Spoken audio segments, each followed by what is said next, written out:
오직 하나님만 영광 받으시옵소서. 아멘. 아멘. 박수 칠 때는 항상 오직 하나님만 영광 받으시옵소서 이러면서 치셔야 돼요. 다시 한 번 더 시작. 오직 하나님만 영광 받으시옵소서.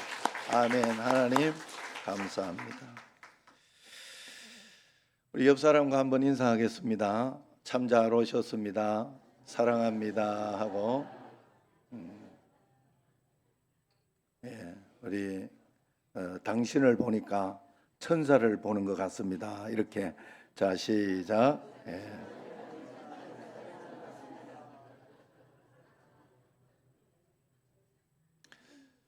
자, 오늘 말씀은 이렇게 시작합니다. 많은 사람들이 알고 또 이렇게 아는 것인데, 태초에 하나님이 천지를 창조하시니라. 이 말씀은 많이 알고 있어요. 그런데 이렇게 그냥 처음부터 이런저런 설명 없이 그냥 태초에 하나님이, 처음부터 하나님이 천지를 창조하셨다, 이렇게 대선포로 시작합니다. 이 말은 왜 이렇게 시작을 했을까? 하나님은 논쟁의 대상이 아니라 믿음의 대상이다 하는 거지요. 경배의 대상이다 하는 그런 뜻이 여기에 들어있을 것입니다. 예수 그리스도는 이해의 대상이 아니라 우리의 믿음의 대상이라, 성령님은 연구의 대상이 아니라 우리가 순종하는 순종의 대상이라 하는 그런 뜻일 것입니다. 태초에 하나님이 천지를 창조하셨다고 말씀하셨으면 그 다음 절에라도 어떻게 창조하셨는지 설명해 주셔야 하는데 아무 설명이 없어요. 우리 미장원 이렇게를 보면 가끔씩 이런 이름이 있어요. 깎을래? 볶을래? 거기 들어갈 생각도 없는데 이미 밖에서 깎을래? 볶을래? 하고 묻고 있어요. 믿으면 우리가 하나님이 나의 하나님이 되는 겁니다. 태초에 하나님이 천지를 창조하셨다, 하나님이 이미 선포하셨어요. 믿으면 역사가 일어납니다. 성경에는 그래서 이것은 이 선포는 믿을래 말래 이런 것과 똑같은 선포와 비슷합니다. 여러분, 하나님께서 우리에게 그래서 하나님의 역사는 반드시 보고 내가 이해하고 믿는 게 아니에요. 그렇게는 절대로 믿어지지 않아요. 나에게 어느 날 믿음이 생겼고, 그래서 믿음으로 살아보려고 애를 쓰며 기도하며 믿으려고 할 때, 계속 믿어볼 때 역사가 일어나는 것이 계속 일어납니다, 나에게. 그래서 우리는 하나님 앞에 순종과 믿음과 말씀과 예배를 하나님께 올려드리면 하나님의 전능하신 은혜, 하나님의 축복, 하나님의 전능하심이 우리에게 내려오는 거예요. 그래서 여러분, 오르락 내리락 오르락 내리락 하더라. 야곱이 사닥다리를 봤을 때 그렇게 했죠. 우리가 하나님 앞에 우리가 잘 순종하여 그 복을 받아야 할 줄로 믿습니다. 성경에는 땅이 정관사가 붙어 있어요. The earth 이렇게 이야기합니다. 땅을 여성 단수 명사를 사용합니다. 이것은 오직 하나님만 땅, 하나님의 땅, 지구만 있다, 이런 뜻이에요. 더를 이렇게 붙이면, 정관사 더를 붙이면 그 특정한 그것만 있다 하는 것을 강조하기 위해 그렇게 붙입니다. 그래서 이 지구를 우리가 계란만한 별, 온 우주 가운데 지구를 계란만한 별이라고 한번 상상해 보십시오. 그리고 그 계란을 품고 그 안에서 병아리라는 생명을 만들어내는 암탉을 한번 성령님이라고 상상해 보세요. 그러면 하나님의 영이 수면 위에 운행하시니라, 2절에 나오는 하나님의 영은 수면에 운행하시니라 하는 이 말씀이 우리가 이해되는 거예요. 우리 이 온 지구를 성령님께서 이렇게 암탉이 이렇게 부화시키기 위하여 달걀을 이렇게 품듯이 하나님이 우리 온 지구를 품어서 우리를 운행하시고 인도하신다는 그런 뜻입니다. 2절을 같이 한번 읽어봅시다. 땅이 혼돈하고 공허하며 흑암이 깊음 위에 있고 하나님의 영은 수면 위에 운행하시니라.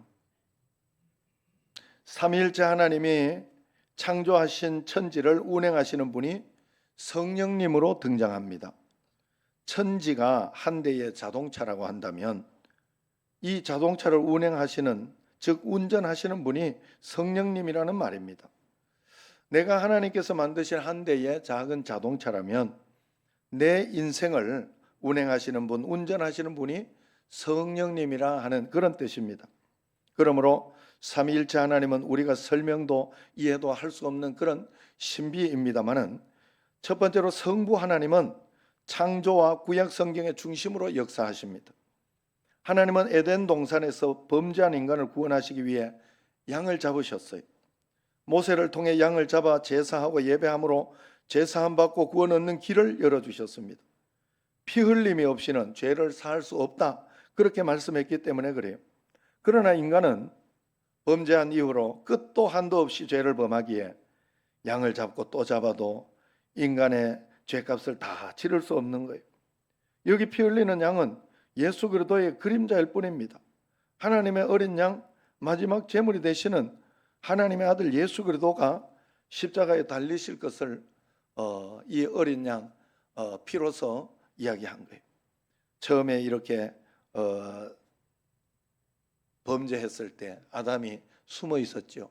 그 길을 찾아가서 아담아 아담아 네가 어디 있느냐, 다 아시지만 하나님은 우리의 모든 상황을 아시지만 내가 구체적으로 대답하고 응답하고 순종하며 믿음으로 나아갈 때 역사가 일어나는 거예요. 하나님은 그렇게 역사하시는, 그래서 대답을 이렇게 하나님이 이렇게 하시면서 그쪽으로 계속 찾아가셔요. 바로 앞에서 아담아 어디 있느냐. 그러니까 아담이 대답을 합니다. 그리고 거기에 찾아가서 하나님께서 아담에게 해주신 것이 뭐예요? 이렇게 나뭇잎으로 가렸는데 뭘로 바꿔주셨죠? 가죽옷으로 바꿔주셨어요. 옷을. 여기에서 예수 그리스도가 나오는 거예요. 가죽으로 옷을 바꾸려고 하면 뭐가 죽어야 돼요? 동물이 하나 죽어야 돼요. 동물이.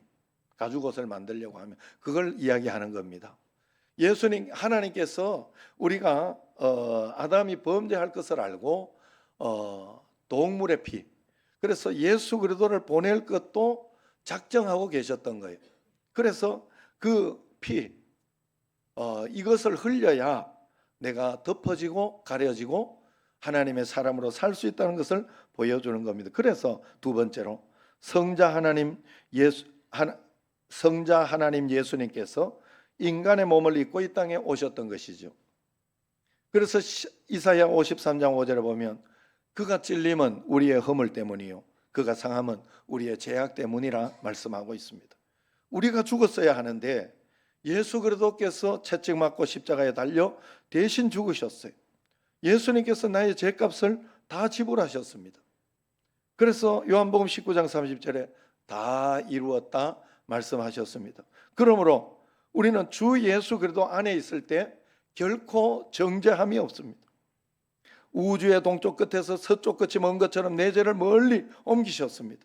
동이 서에서 먼 것처럼. 하나님은 예수 그리스도 안에서 내 죄를 기억지도 않으십니다. 우리가 그래서 언제나 이 땅에 있으면서 범죄하고 살아가면서 넘어질 때 그것도 다 용서해 주신다고 했지 그냥 하나님이 괜찮다고 한 게 아니에요. 그렇게 있으면 우리가 계속해서 범죄하면 마귀에게 끌려가요. 한번 교회 나오지 않고 한번 예배도 드리지 않고 그러면서 이렇게 내가 사단에게 내가 게을러서 말이에요. 어쩔 수 없는 상황에서 그렇게 되는 거 말고 게을러서 하기 싫어서 내가 한번 하나님 앞에 나와 기도하지 않고 이렇게 했을 때 사단은 계속 끌고 가요. 그것은 하나님 앞에 범죄한 거죠. 순종하지 못한 거죠. 그러면 빨리 하나님께로 돌아와서 하나님께 돌아와서 회개하면 됩니다. 그게 예수 안에 있는 거예요.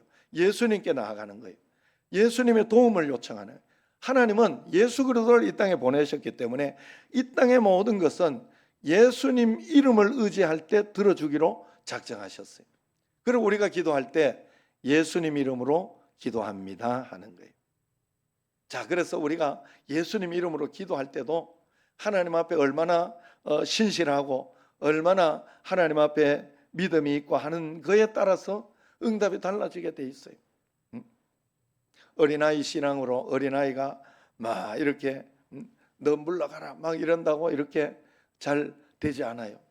그러나 우리가 하나님을 믿는 믿음을 가지고 주님 앞에서 성장한 믿음에 성장한 사람이 예수 이름으로 이런 것을 기도하고 저런 것을 기도할 때 하나님은 우리에게 능력과 권능을 분명히 주시는 줄로 믿으시기를 바랍니다. 그래서 이 엄청난 사실을, 이런 사실을 믿고 예수 그리스도의 죽으심이 곧 나를 위한 죽으심으로 받아들여야 그 구원이 나의 구원이 됩니다. 그래서 성령님이 오신 거예요. 성령님이 역사하지 않으면 아무도 예수님을 그리스도로 믿을 수가 없어요. 신학적으로 말하면 예수님을 통해 준비된 객관적 구원이 성령님을 통해 나에게 주관적 구원으로 이루어졌다 하는 것입니다. 어느 날 예수님께서 제자들 곁을 떠나 하나님 아버지께로 가실 것을 말씀하셨어요. 당황하고 이제 큰일 났구나 걱정하는 제자들에게 이렇게 말씀하셨습니다. 걱정하지 마라. 내가 지금 떠나는 것이 너희들에게 훨씬 유익하다. 그런데도 그 말씀을 도무지 믿을 수가 없었어요. 갔는데 어떻게 더 유익할 수 있나? 그러니까 또 설명을 합니다. 내가 떠나가면 너희에게 보혜사를 보낼 것이다. 그분이 보혜사 성령님이 영원토록 너희 안에 너희 곁에 너희와 함께 계실 것이다. 보혜사라는 말은 은혜롭고 우리를 보호해 주시고 은혜롭게 보호해 주시고 지켜주시는 그런 것을 설명합니다. 그 보혜사의 기능을 가지고 보혜사의 일을 하시는 성령님이 오신다 이 말입니다. 구속의 역사를 운행하시는 분으로 성령님이 오신다는 거예요. 그러므로 우리는 매일 이런 마음으로 성령님 내게 오시옵소서. 성령님 인정합니다. 나를 운행해 주세요. 내가 모든 것을 맡깁니다 하고 주님 앞에 맡기며 기도하며 한 걸음 한 걸음 나아가면 여러분 하나님께서 우리에게 가장 첫 번째 주시는 축복과 기쁨이 뭐냐? 바로 우리에게 평강을 주시는 거예요. 하나님의 평강. 그래서 성령님을 의지하고 믿고 따라가면 걱정거리가 없어요. 두려운 마음이 없어요. 이렇게 해서 그렇게 간다고 할지라도 하나님은 더 좋은 것으로 주실 것을 믿습니다 하고 주님을 의지하고 믿을 수 있습니다. 그래서 우리는 성령님께 모든 것을 맡기고 의지해야 돼요. 그래서 2절을 보면 하나님의 영은 수면 위에 운행하시니라 그랬어요. 이 말씀 바로 전에 어떤 말씀이 나옵니까? 땅이 혼돈하고 공허하며 흑암이 깊은 위에 있고 그랬어요. 이 말씀은 빛이 있기 전에 성령님께서 천지를 운행하시기 전의 모습을 표현한 말이죠. 그러나 우리 인생도 성령님이 운행하시기 전에는 혼돈과 공허와 깊은 흑암 그 속에 있었다 하는 것입니다. 혼돈은 히브리어로 토후라고 하고 공허는 보후라고 합니다. 혼돈은 틀이 없다는 뜻이고 공허는 주인이 없다 하는 뜻이에요. 그렇기 때문에 글자 그대로 캄캄한 상황입니다. 틀이 따여지지 않고 거기에 살 아무런 생명체들이 없고 온 세상이 깜깜하기만 한 그곳에 성령님이 운행을 시작하신다는 거예요. 그러니까 틀이 만들어지고 질서가 생기고 해와 달과 별 그리고 수많은 동식물이 그 땅에 살 수 있게 되는 것입니다. 타락한 인간은 자기 스스로 힘으로 천국에 도달할 수 없어요. 인간의 어떤 노력도 지식도 선행도 무기력하기만 합니다. 수렁에 빠진 사람이 자기 힘으로 빠져나와 보려고 몸부림치면 칠수록 더 깊이 빠지듯이 인간의 능력이라는 것은 자기 능력을 믿고 내가 이렇게 해보리라 저렇게 해보리라 하면 할수록 더 구렁텅이에 빠지고 더 많은 생각이 있고 더 어려움이 있게 되는. 여러분 사람이라는 건 참 무서워요. 제가 어제 어떤 물품을 이렇게 도난을 당했어요. 그래가지고 야 이게 어떻게 해서 이렇게 됐을까? 여기에 이런 상황이 있었는데 저런 상황이 있었는데 왜 이렇게 됐을까? 누가 왔을까? 온갖 죄를 다 짓더라니까. 야 내가 기억을 못하고 어디 놔뒀는데 기억을 못하고 찾았어요. 야 나 진짜 내가 나쁜 놈이더라. 진짜 나쁜 놈이더라. 그 순간에 그렇게 별 생각을 다 하며 죄를 짓고 있더라 이 말이에요. 인간이 그래요. 인간이. 여러분 그래서 우리는 성령님의 인도를 구해야 돼요. 그래서 성령님이 나를 인도하고 따라가도 그래서 모든 것 그런 일이 있어도 주님께 내 모든 것을 맡깁니다. 하나님은 어디 있는지 아시지 않습니까? 하나님은 어디 있는지 아시지 않습니까? 그래 아내가 와가지고 아내도 와가지고 내가 아내한테도 물어보고 교육자들한테도 물어보고 다 물어봐요. 그러니까 아내가 와서 이렇게 하나님은 다 알고 계시는데 하나님은 다 알고 계시는데 그러니까 제가 하나님 주님은 다 알고 계시지 않습니까? 이것도 이렇게 새로 하려고 하면 굉장히 복잡하고 힘든데 도와주십시오. 그랬더니 작은 생각을 하나 주시더라고. 그래가지고 내가 아까 뒤져봤는데 다시 더 깊이 뒤져봤더니 거기서 나왔어요. 내가 혹시 이 생각을 주더라고. 그래가지고 찾았어요. 여러분 똑똑한 사람, 잘난 사람, 힘 있는 사람 그 누구를 보아도 인간은 연약합니다. 그래서 성령이 우리의 연약함을 친히 도와주신다. 로마서 8장 26절에 말합니다. 타이타닉이라는 영화에 보면 배가 금이 가기 시작하니까 쥐새끼들이 막 나와가지고 살려고 파선할 것을 이미 예견하고 있었던 겁니다. 그런데 인간은 가만히 그 재난을 당하고 있는 것을 볼 수 있죠. 개미들은 홍수가 날 때 그 홍수 날 것을 미리 알고 집을 나무 꼭대기로 옮긴다고 합니다. 인간이 홍수를 예측하지 못해서 큰 재난을 겪는 모습을 보고 개미가 얼마나 비웃을까요? 거미는 바람이 불기 전에 어디서 바람이 불어올 것인지 바람 부는 방향을 알고 거미줄을 친다고 합니다.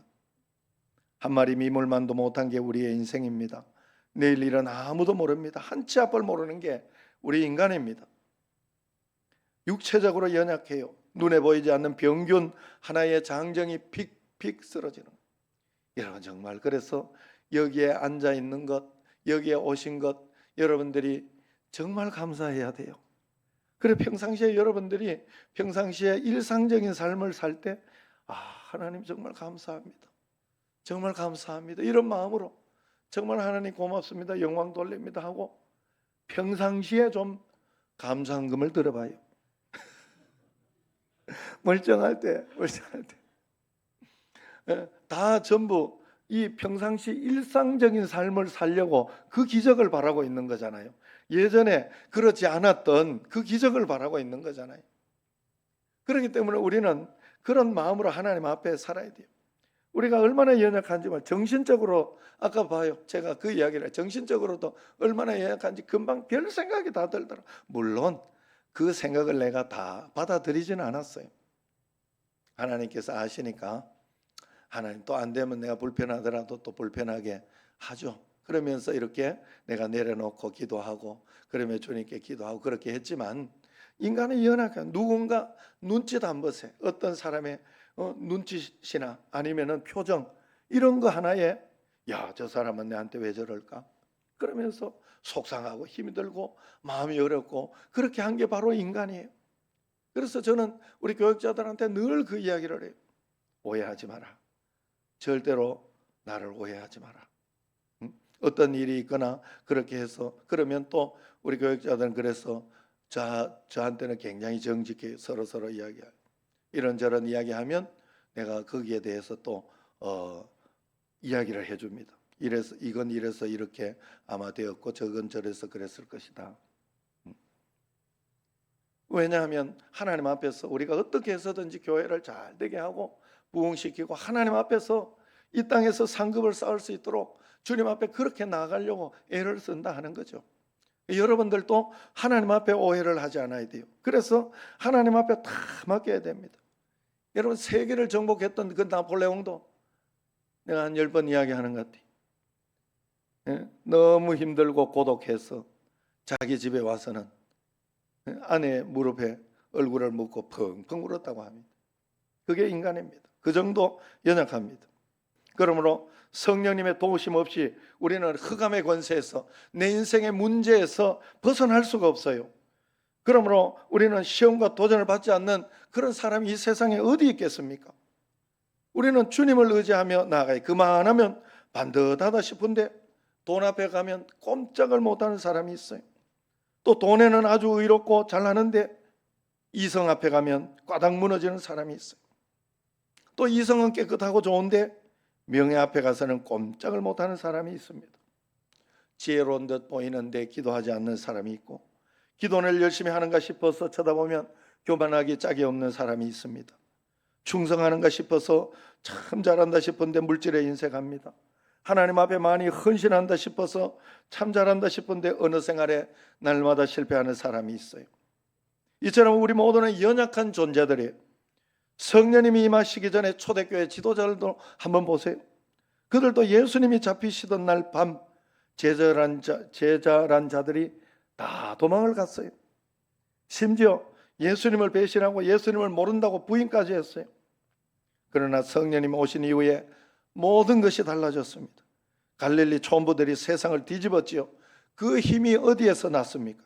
오직 성령의 임재와 능력으로 인도하심을 받았기 때문에 그래요. 그래서 여러분, 우리는 이 땅에 살아가며 내 힘으로 살려고 하면 안 돼요. 절대로 내 힘으로 살려고 하면 안 돼요. 성령님의 힘으로, 성령님의 도우심으로 살려고 해야 돼요.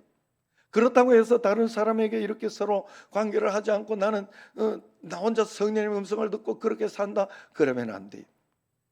여러분, 하나님은 우리에게 함께 더불어 살도록 만들어 놓았어요. 이 세상에 여러분 보세요. 이 마이크를 이렇게 해가지고 소리가 이렇게 잘 나게 하는 이 기술들, 어느 한 사람 독불 장군이 나와서 한 게 아니에요. 조금씩 기술이 발전하고 또 그때 시대마다, 여러분, 에어컨도 지금 이런 에어컨 말고요, 밖에 이렇게 막 이렇게 돌아가는 거 말고 그런 게 또 개발이 된다고 그래요. 그래가지고 그냥 안에 세워놓으면 안쪽에서 다 해결이 되는 그 시원한 바람이 나오는, 이런 것들로부터 조금씩 발전하면서 성장하면서 하나님이 지혜를 주시고 인도해 주시는 것. 우리는 더불어 살도록 하나님이 만들으셨어요. 교회에서, 그래서 교회는 하나가 되어 가도록 했어요. 오늘 여러분 청년부에서 재미있게 즐겁게 한번 그거 해봐야 얼마 벌지도 못해요. 그래 아시고 여러분들이 그래도 우리가 수련회를 하고 이렇게 하는데 뭔가를 한번 해보겠다 그러면서 이야기를 하길래 해보라고 그랬어요. 그래, 여러분, 그래서 즐겁게 재미나게 화채도 많이 사서 먹어주시고 서로 하나 되어서 그렇게 하는 거예요. 여러분, 그러면서 이렇게 할 때 하나님께서 우리를 도와주시는 것입니다. 여러분, 수렁에 빠진 인생이 성령님 오시면 자유함을 얻습니다. 혼돈과 공허, 흑암의 인생이 천국 백성, 빛의 자녀가 됩니다. 흑암 속에 빛이 오면 길이 열리게 되어 있어요. 그래서 축복된 신앙생활의 세계를 우리가 거닐면 예수님을 통해서 그 삶을 살아야 함에도 불구하고 감격과 신앙의 맛을 잃어버렸다면 우리는 성령님이 우리에게 오시지 않아서 그런 거예요. 그래서 성령님은 오셔도 내가 인정하고 모셔드리고 의지하지 않는 한 성령님은 역사하지를 않습니다. 여러분, 꼭 우리가 주님 앞에 성령님이 내 삶에 운행하도록 내 삶을 꼭 드려야 돼요. 우리 삶에 성령님의 운행이 시작되면 우리 인생은 분명히 달라집니다. 내 삶의 기쁨이 달라집니다. 능력이 달라지는 거예요. 영안이 뜨이고 성경 말씀이 들리고 믿음의 세계가 열리게 돼 있어요. 성령님이 내 삶의 주인이 되시면 반드시 그렇습니다. 호텔에 가면 마스터 키라는 게 있어요. 각자 호텔 각자 이렇게 방에 문들이 이렇게 있지만은 이 마스터 키를 가지고 열면 다 열립니다. 우리 인생을 살아가다가 부딪히는 수많은 문제들, 여러 가지 고통들, 어려움들 늘 생깁니다. 그 문제를 해결할 수 있는 마스터 키가 있다고 하면 얼마나 신날까요? 그런데 우리에게는 믿음의 사람들은 그 마스터 키가 있습니다. 그게 바로 성경 말씀과 성령님입니다. 뭐라 그랬어요? 성경 말씀과 성령님. 그래서 성경 말씀과 성령님은 뗄래야 뗄 수가 없어요. 여러분, 우리는 하나님을 믿고 있어요. 여러분, 그런데 하나님을 경험해야 되는데 어떻게 경험할 거예요? 하나님은 영이시거든요. 우리가 눈으로 볼 수 없어요. 영으로 있게 계시기 때문에. 하나님이 내게 말씀으로 오십니다. 말씀으로 오시면 내가 그 말씀을 경험하는 거예요. 그리고 그 말씀을 믿고 그 말씀이 믿고 의지하며 따라가면 역사가 일어나는 걸 보게 되는 거예요. 아, 하나님이 바로 옆에 계셨구나.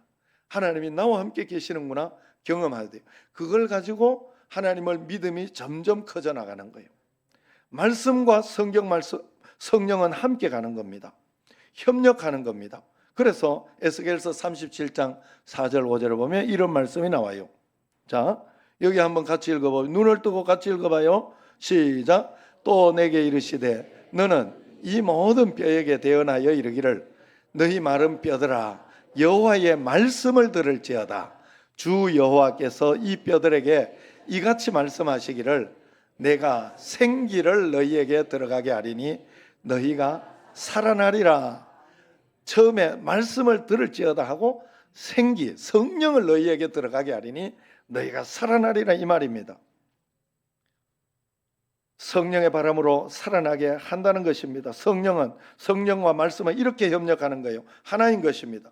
성령의 바람이 일어나 죽은 뼈에 오늘 그래서 이 찬양을 불러달라고 그랬던 거예요. 내가 부르기에는 나는 아직 다 잘못. 그래 열심히 저도 노력하고 이렇게 열심히 연습하고 있어요. 성령의 바람 불어와. 그래서 마른 뼈들이 살아나고 오늘 가사가 다 그런 말씀하네요. 여러분 우리가 하나님 앞에 이런 역사가 일어납니다. 우리 교회에 성령의 바람이 일어나면 죽은 영혼들이 살아날 줄로 믿습니다. 우리 가정에 성령의 바람이 불어오면 우리 가정이 다시 살아날 줄로 믿습니다. 내 삶 속에 내 인생에 성령의 바람이 불어오면 내가 생기가 나고 기쁨이 있고 활력이 넘쳐날 줄로 믿습니다. 구원의 감격이 죽었습니까? 기도 생활이 죽었습니까? 전도의 능력이 없고 신앙생활에 기쁨이 없으며 가정의 생기가 사라지고 성경을 읽어도 응답이 없고 침묵하고 있습니까? 이 시간 성령님 내가 오시면 돼요. 그래서 늘 인정하십시오. 그리고 성령님 내가 맡깁니다. 자꾸 하셔야 돼요. 자꾸 하셔야 돼요. 이것을 자꾸 구체적으로 고백하고 또 자꾸 의지하려고 노력하고 그렇게 하셔야 돼. 그래야 역사가 일어나. 하나님의 영은 수면 위에 운행하시니라. 여기에 자기 이름을 넣고 한번 해볼게요. 하나님의 영은 박영준 위에 운행하시니라. 자기 이름 넣고 시작. 하나님의 영은 박영준 위에 운행하시니라. 할렐루야. 여러분의 신앙생활에 성령의 바람이 멈춰진 것 같아 답답하신 분들은 오늘부터 다시 성령님으로 충만하게 거듭나기를 주의 이름으로 축원합니다. 기도하겠습니다. 하나님 아버지요, 성령이 우리에게 오셨음에도 불구하고 아직 오시지 않은 것처럼 살아갈 때가 너무나 많습니다. 옆에 계심에도 불구하고 의지하지 못하고 걱정하고 두려워하고 문제 해결만 바라보며 살아갈 때가 너무나 많습니다. 이 시간 성령님을 온전히 의지하여 기쁨과 감격과 능력으로 살아내는 저희들이 되게 하여 주옵소서. 이기는 자 되게 하시고 하나님 복음을 성취하는 저희들이 되게 하옵소서. 그리하여 이 땅에 하나님 나라가 이루어지게 하옵소서. 예수님 이름으로 감사하며 기도드리옵나이다. 아멘.